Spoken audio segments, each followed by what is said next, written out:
Hi folks, absolute pleasure to be with you today. In the last few months, a lot of my work has pivoted from innovation to inclusive AI. And it's such an important topic to all of us because as a person with an invisible disability, AI has been a massive game changer, and we want to make sure that it can be a massive game changer to all of us. So first of all, let's just deconstruct some things, because in the last 8 months it feels like people are talking a different language. Large language models, prompting, multimodal. Stop, what? So let's take it a step back, and Catriona, can you tell us, can you demystify AI and generative AI for us a little bit? I certainly can, and thank you very much. It's an honor to be here. My name is Catriona Campbell. I'm the CTIO for Ernst & Young, EY, but prior to that, I worked for the UK government, and I was in charge of accessibility and usability of government systems. So in 2003, I designed the Whitehall publishing system with the WCAG rules in mind, and got the whole of government to make sure that every citizen-centric citizen-centric design system was in place for the UK government. So every time you go and you do your MOT certificate, you do your passport, you do your tax, it's accessible. I'm now supporting the UK government do that for AI. So let's demystify AI. AI as a term was coined in the 1950s, 1955 to be exact. And you'll all remember Alan Turing and Bletchley breaking the Enigma code. Well, that happened in the 1940s. So it's been kind of like this computing technology, then artificial intelligence. Now we're in the era of generative artificial intelligence. So what does all that mean? Well, effectively, the OECD came out just this week and said, listen, we're fed up with all of these descriptions everywhere. We're just going to create a unifying one. So the description is, it is a machine that infers from data that it understands in its input. So basically, it infers and predicts or designs outputs from inferences. Now, that all sounds a little bit complicated. What does it actually mean? Put a bunch of data into a system, create some rules around it, and you get net new outcomes. So it's artificial intelligence mimicking human intelligence. Now, you probably will have seen in the news all about generative intelligence and GPT, ChatGPT from OpenAI. That stands for Generative Pre-Programmed Transformer, and it's effectively creating neural networks from data and creating net new outcomes. Those could be text, those could be visual, or those could be the audio. So that's it, really. What's really not great about it, however, is the guardrails, the mechanisms that are in place to manage all of this. They're not great. The democratization of AI now means that because it's using open source technology, anybody can get their hands on AI. Anybody can infer from AI. That makes it a wee bit more tricky for organizations and governments to manage. So we have a problem. We have a problem about designing for all safely and with confidence. And I think that's going to be a huge part of what we talk about. Yeah, and we're going to come back to that, but in the setup before this session, Perry and I were teasing up about the uses of AI, and you touched upon voice, and there's, Perry, should I leave it to you to make the case? But even with voice and kind of how you're producing voice in AI has a huge opportunity and a huge risk as well. So Perry, over to you, because WPP has been in the cool AI game before it was a thing, and you folks have been working with this for a long time. And especially in the creativity space, there's a lot of perspectives of, how is AI being used? One, as an aid for creative people, and two, as we're thinking of AI-generated output, how is it inclusive of the human experience? So can you tell us a bit more? And folks, if we can have Perry's slides, that would be fantastic. Yeah, so my name is Perry Nightingale. I'm SVP of Creative AI, and I've been SVP Creative AI for 4 years. And in fact, custom job titles were banned at WPP for a few months after I chose that. But now it's everybody basically has one, and we talk about it on the earnings calls and everything else, right? So, we spent 4 years working on, the the opportunities and the challenges of AI in marketing. And I work very closely with NVIDIA, really cultivated that relationship over 2 or 3 years. I'm a developer, I'm an artist, but also a software engineer. And we saw several years ago that AI would be this pivotal part of our business. And really an evolution of the way we do marketing today. And we ran a series of experiments, early experiments, into the use of deepfakes, in particular synthetic humans in mass content. WPP is one of the largest content creation companies in the world. Adobe's biggest customer. I look after about 25,000 artists who make about a quarter of the world's traditional media content. So it's millions and millions and millions of pieces of work. And what you're seeing on this slide here is an early experiment we did around the impact of age on performance in ads. So this you're looking at is one of the fundamental mechanics of digital advertising. We send tens of billions of dollars to a handful of American technology companies to do this at scale around the world. We pick out of buckets of ads to show you the things that we think you want to buy, and we partially do that so you don't have to look at tons of ads that are not important to you. The aim is not to sort of waste your life by looking at tons and tons of those. So this is actually a totally fake person at 2 different ages, and I was investigating whether aging people in automotive ads made it more likely for people to click on them. So this is a fake person at 2 different ages. And for the men, the quality, even 3 or 4 years ago, was really good. We were happy. As I said, you've seen this technology used, especially during the pandemic. You're seeing it in films a lot today. So these deepfake images pass you by every few hours. But if we go to the next slide, for the women, we noticed that they would take on slightly more masculine features as we aged them. So they would come back from QA over and over and over again. And we were like, why are they not coming back for the men? So if we go to the next slide, you'll see that the data set this was trained on, next slide. Do we have one? Yeah, has double the number of young women in it. So double the number of women between the ages of 20 and 29, and half the number of women over the age of 49. And so the AI had quietly taught itself that age was a male thing.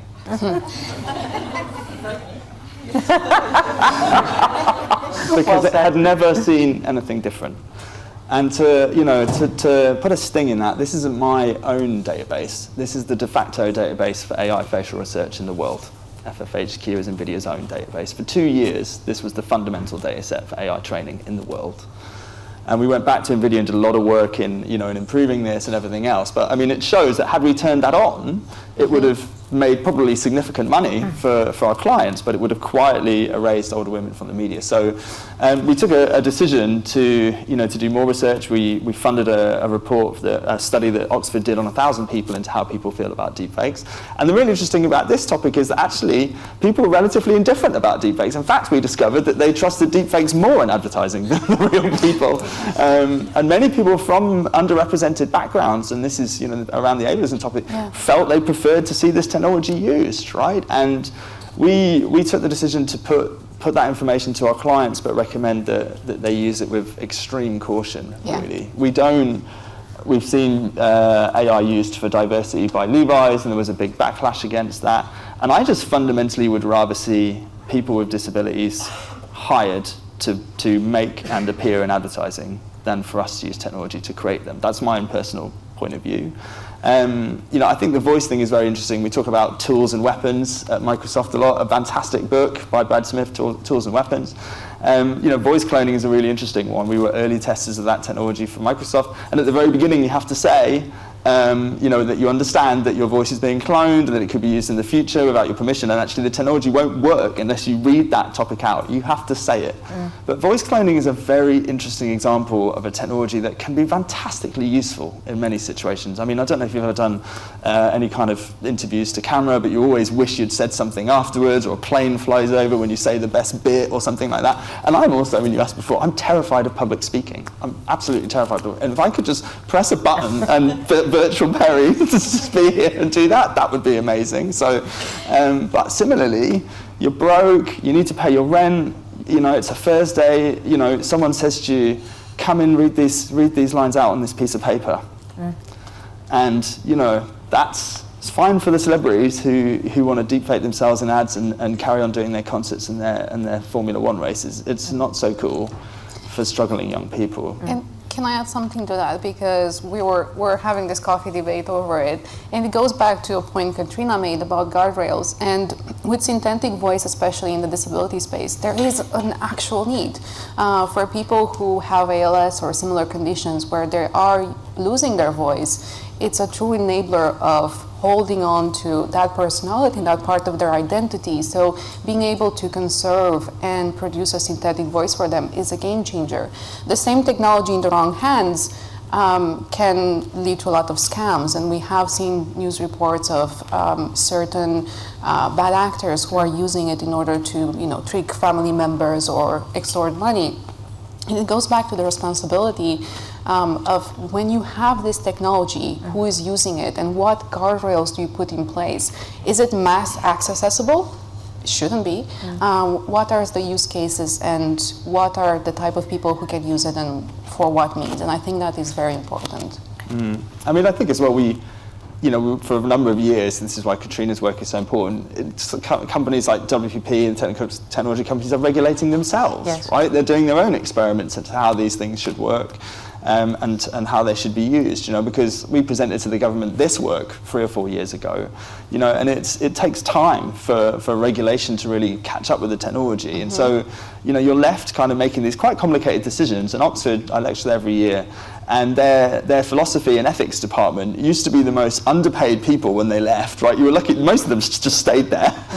Now they're the highest paid people coming out of Oxford, and they're coming out earning fortune working for large technology companies on these types of questions, right? Because I could deepfake a person for police recruitment, and you'd be more likely to join, if you came from that background. But then you find out that you joined the police because of an advert. It's very complicated. And I think in the disability space especially, my partner was an advocate for seeing more people with disabilities in advertising. And I don't think deepfake should be the route to achieve that, Yeah. I think there's a really strong parallel to when the web became accessible. And everyone was using it. And there were dreadfully inaccessible websites built. And the amazing Sir Tim Berners-Lee, who is a Brit who created the Web Content Accessibility Guides, he was just phenomenal. And I was delighted to see that at Bletchley on the 1st and 2nd of November, the UK government convened 28 countries around the world, including China, including America, and out of that came the Bletchley Declaration, which is governments will help to safeguard citizens. And so as a direct result of the Bletchley Declaration and the AI Safety Summit that was held, they've created the AI Safety Institute in the UK, and America's creating their own Safety Institute as well. And the job for the Institute will be to take those amazing people like Sir Tim Berners-Lee, but today's version, the AI gurus, and recruit them into government for a short period of time. So they're getting all these incredible gurus to join the Safety Institute in order to test AI models before they go live and once they are live, to ensure that they are inclusive and safe to use. Now, I think that's brilliant, and the UK taking a lead has been phenomenal. We have lots and lots of work to do, no doubt, as a society to improve things, but it's great to see the UK government taking that initiative. So it's not all that bad, I think. No. Yeah, on that, I mean, so I've got one or two more slides to show of another example. So, this I showed you was one of the challenges of AI, but there's huge opportunities around using it for creating content. So this was something we did in 2020 with Microsoft and NVIDIA, and really sort of kicked off that relationship. And it was looking at using AI to create, to sort of create adverts and stuff like that. If you just pop to the next slide now and play the little animation. We trained, this is for an NGO called Wild Aid, who can't shoot real animals, they actually campaign against wildlife trafficking. So if you just make it play. So we trained an AI on about 20,000 images of parrots, which we got, luckily people love taking photos of parrots, there's plenty of those. And then we mapped each one, and it allows you to sort of make very basic shapes or drag and drop shapes onto the canvas, and the AI will produce this sort of really, kind of like really beautiful artwork ultimately. My sort of dream job in a way is that I look after an R&D budget, which is all about how are 25,000 artists going to make work in the future? What's it going to be like in 5 years' time to sit down with Photoshop or one of these tools and start making work? And this was our best guess, that one day your AI will be like your partner and will kind of help make stuff. stuff. So I've got two examples. So if we go to the next one, one cool thing, so if we go to the next one, one cool thing is you get to see parrots that couldn't have existed in the real world. So if you go back, that was a perfectly circular one, and everyone was like, "Why are you spending the R&D budget on circular parrots?"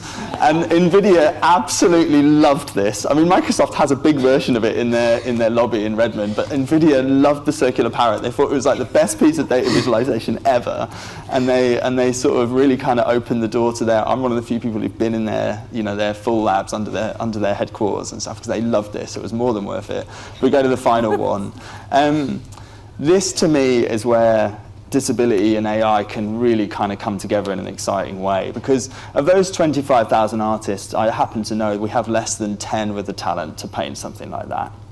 5 or 6 of them are Chinese, and in China they will draw individual hairs with each brush. If you make a mistake, they'll rip it up and you start again. You can argue you can argue on both sides of doing that, but it produces incredible illustrators. The others are just blessed.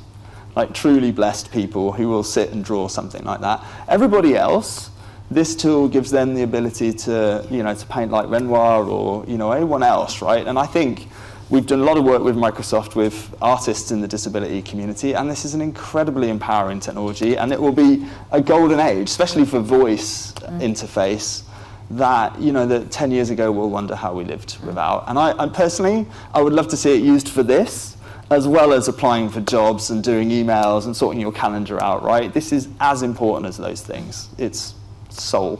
Absolutely. And I got really excited when Perry first shared this example, because to your point, for people who have limited mobility or who use voice in order to create, it's a total game changer. And as we talk about employment and the importance of co-creation, this is part of it. We have to have people with disabilities at the table, virtual or otherwise. And in the last months, I was teasing the fact that we've worked a lot on the output of technology as well, and the output of AI. And we learned a lot. There were a lot of things that we were trying to understand of, as we're thinking of disability representation, how is that portrayed in AI? And I'm gonna shock you, my next statement, I say ironically, but AI does have the tendency to amplify societal biases when it comes to disability. So companies must absolutely test and address those concerns. And I'm sure this is not just disability, but that's one element of identity. And one very important thing we did from the start was to co-create. When we were testing our co-pilots internally, one of the main resource groups that we used was the Disability Resource Group. They had early access to the technology in order to test, in order to provide feedback, and in order to ensure that their perspectives around the world are really part of the end technology. And the same with our customers. And I get really excited about AI. For me, I have dyslexia. Being able to write and read, things like they're struggling on a daily basis. Having used this technology for the last 8 months, I saved hours. And more important than that, I saved my energy for things that really matter to me.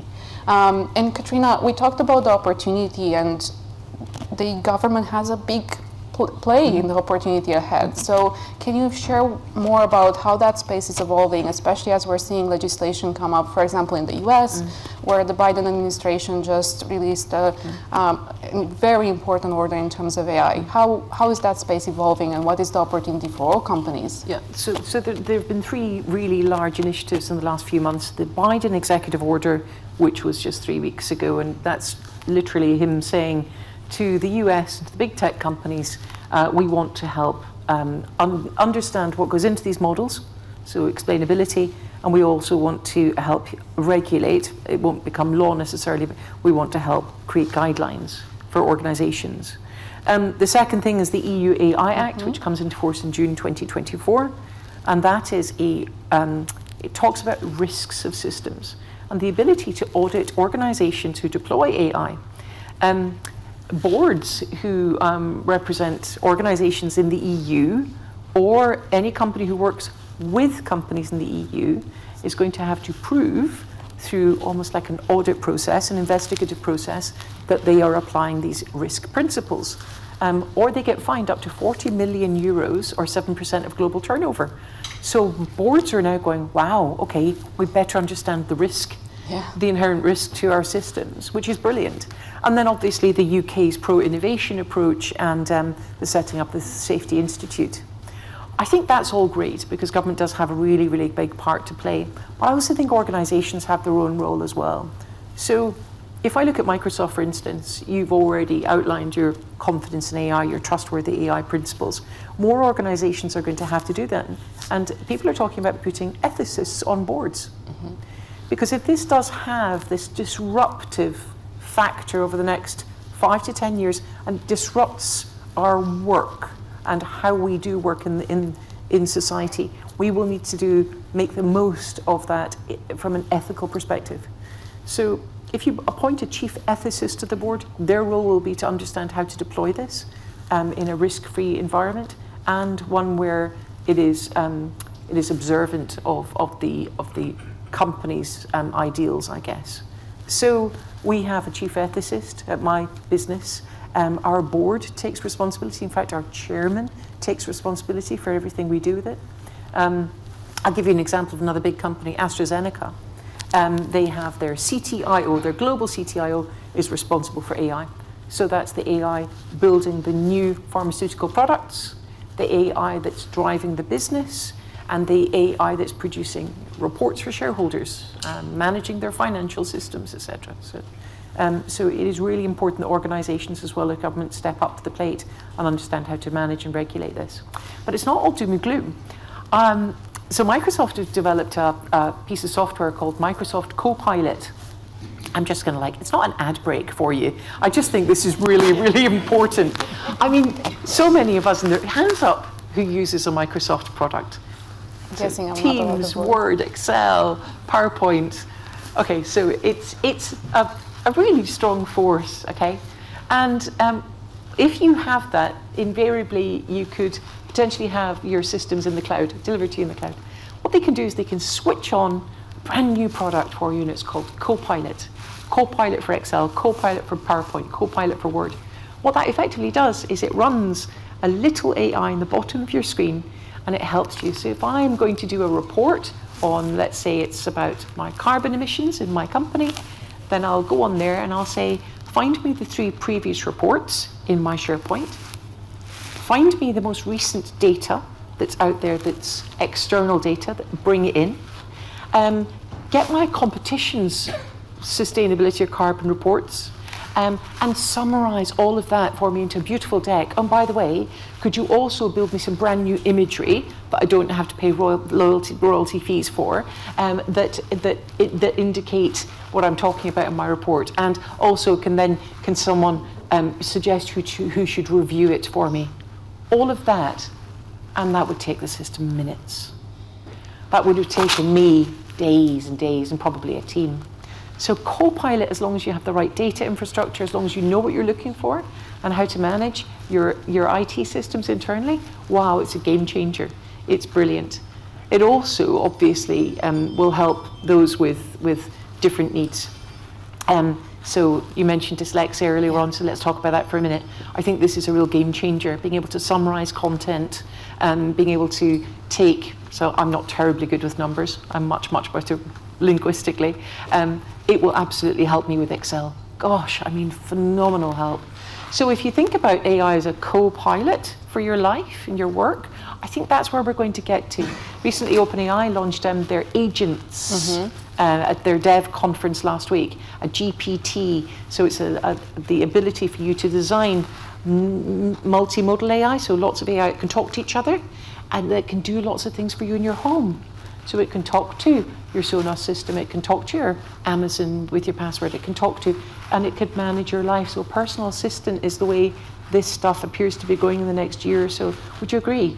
Yeah, Copilot makes terrible adverts though, by the way, so you're still going to need it's not creative. You still need creative. You still need edit, but on that, I totally agree. I've only been more amazed by humans in the last 3 or 4 years of doing this, and I sort of, again, we understood the limitations of the technology that I thought was so important about the work we did the last few years. And we invest equally in talent as we do in technology. And I run this apprenticeship, which is now up to about 35 people from underrepresented backgrounds and stuff to make this work. I sort of, the answer to representation in advertising is the people you hire, not the tools you use, right? Ultimately, so every day, it's not easy because I would love to work from home, in my attic at my desk or whatever it is, but I come in every day to teach this group. So I think, we actually see people, if I'm totally honest, as important as as some of these tools, and I think, especially getting different voices around the table when you're designing systems is unbelievably critical. And, for disability, even more so, right? A machine is never going to get that strategy right for you. I promise that if you go onto any tool, whether that's Copilot or anything else, and you get them to write your accessibility strategy, that is not the way to do that. You need to do that in a community-based way. So I would, I think, yes, 100% agree, but our other jet engine on the plane is people. Oh yeah, totally. And I think the key word there is, and this is something that our CEO Satya talks about, it's co-pilot, right? It's not autopilot. This is not meant to replace the human. This is meant to aid and augment the experience. Thank you both. This was fantastic. I promised if we can have time, I'm going to take one question or two. So it seems like we have a minute. Yeah? Okay. Great. Yay. We've been given 5 minutes. Any questions for our lovely panelists? And there's no wrong questions, like ask anything. Is a lady in the front? And over there? Well, how, and that's kind of both from the Microsoft. Oh, sorry, I'm Dominic from the University of Oxford, and I've been doing a lot of stuff with AI over the last year, and I've noticed an interesting tendency as things have become in commercial products. There's an increasing lack of honesty about the limitations. So, because many of the things you said about Copilot are true, but they come with enormous caveats. Yes. And also, there's a big question. And so the question is, how do we kind of go back to some of the original honesty that's been expressed through what's been called model cards for each of these tools? And then as we now start rolling them out as products, how do we just kind of always acknowledge that, so we always get a statement of the possibilities and potential, but also the limitations that go with it? And to be honest, I have not been hearing that from Microsoft so much as Copilot is being promoted. And so that would be sort of my question: how do we sort of make those statements? And that's not just Microsoft, other companies as well. So how do we kind of take that sort of balance between potential and limitations? Yeah, no, of course. So I'm happy to start, and please, one, I'll take a step back and preface that we do have what we call a responsible AI framework. And the reason we have a responsible AI framework is everything we build has to be under certain guardrails. And one of the principles of that is transparency. And how do you communicate what your product can do and cannot do? It's fair to say that there's been a lot of marketing around these products because we are going to market, but we also have conformance reports, and we also have the details in terms of what the product can do and what are the limitations. As we're looking at, for example, the Biden Act that was passed, one of the things it also talks about is red teaming. So red teaming is the word for testing and kind of how you're interacting with the AI and what sort of testing you do in order to put it out. Companies have a responsibility going forward to share that and share what are the limitations. So there's a lot to come in the space, and there's a lot we have been doing behind the hood before we were needed to do that because of the responsibility that comes with it. But one of the important things that I urge everybody is, as consumers, we also have the responsibility to kind of dig deeper in the sense of understanding the technology we use and how we use it. Tools can be flawed, but I think the organizations need to ensure that they have humans deployed in the loop, so that it becomes human responsibility, the deployment of the technology. Products can be flawed, so ensure that you've got humans in the process. Yeah, I would say that the limitations are a useful throttling tool in some ways. It's very easy to pick out the best examples of what your model did and stick it on LinkedIn, right? And there's a huge amount of that, and it drives a lot of hype forward. But actually, if you spend time working with these tools, and I would urge people to roll their sleeves up and do that over many years, you do see the limitations of these things. And there's a saying about bureaucracy that, that it saves us from it because it, how messy bureaucracy is, but it's a bit like that, right? These tools will hold themselves back. They get more exciting every year, they achieve amazing things, but the people who feel least threatened in our industries are the creators themselves, weirdly. Everyone in the news is like, their jobs are going, everyone else, but they're the ones who are enjoying it and using it the most. Yeah. So it's like, it's easy to, it's there. And I think we had one more question. Or two. Hi, this is Ted from Intuit. The topic of this talk was AI and ableism, and you've talked a lot about how AI is helping. Yep. I'd like to know for each of you, what is your top concern for how AI is enforcing and encouraging ableism? Yeah, I can give some examples over the work we've been doing in the last months, and this is across different types of technology, not just Microsoft. One, as we're thinking of text to whatever output, is just the ability of these technologies to understand disability. And I'll give you an example. A person was using a specific tool that was doing text to images, and the prompt they used was generate a photo of a person in a wheelchair. And it hallucinated, aka it just made things up, and it produced a hot air balloon because the AI simply did not understand what that query was about and didn't have the ability to produce the output. The other thing, and this is perhaps a little bit more nuanced, is what is the language we are using to describe disability, especially in text to text. And this is where global diversity is an interesting one, because even things in terms of how people prefer to represent their own disability and refer to it can vary. So one example is impairment, right? In the UK, especially, saying visually impaired is absolutely acceptable. In other parts of the world, US included, in communities, saying visually impaired is actually quite offensive to a lot of people. So how can we ensure that the terminology that these tools use are inclusive of all and they don't accidentally offend? And then the third one is, how do you put guardrails where the system should not be actually producing content? And in the early days, we were doing a lot of stress testing, so trying to break the system. And one of the prompts was, tell me a joke about a person with disability. A very offensive thing to do, right? And we realized that we need to mitigate all the responses. And right now, if you go to Bing Chat and other things that use the technology, it will refuse service. And it will say, this, I cannot produce this because it is offensive to that particular group. So ableism can show up in a variety of ways. It can portray people with disabilities in the wrong way. It can use the wrong language. It can address ableist language as well, because we know our language is full of those instances. So all of those things are things we test for. And I'm just going to be very frank, we will need to continue to test for. Mm-hmm. This is not an end game. We haven't solved it today and tomorrow is perfect. Language evolves, these models evolve. This is going to be a constant work in progress, not just for disability, but for other elements of identity as well. I'll just answer that as well, I think, because as Catriona said, AI has been evolving and growing in our lives for a very long time. It's not a new thing. End of the 90s, there wasn't AI, but image recognition leaped forwards, and suddenly, you could read numeric stuff very quickly, and that's why first class post finally got next day delivery, and your bank checks became so much faster, and like for many, many years, these tools have been getting better and better and better, and your keyboard on your phone suddenly got a lot better 5 or 6 years ago when GPT stuff was started to use for that.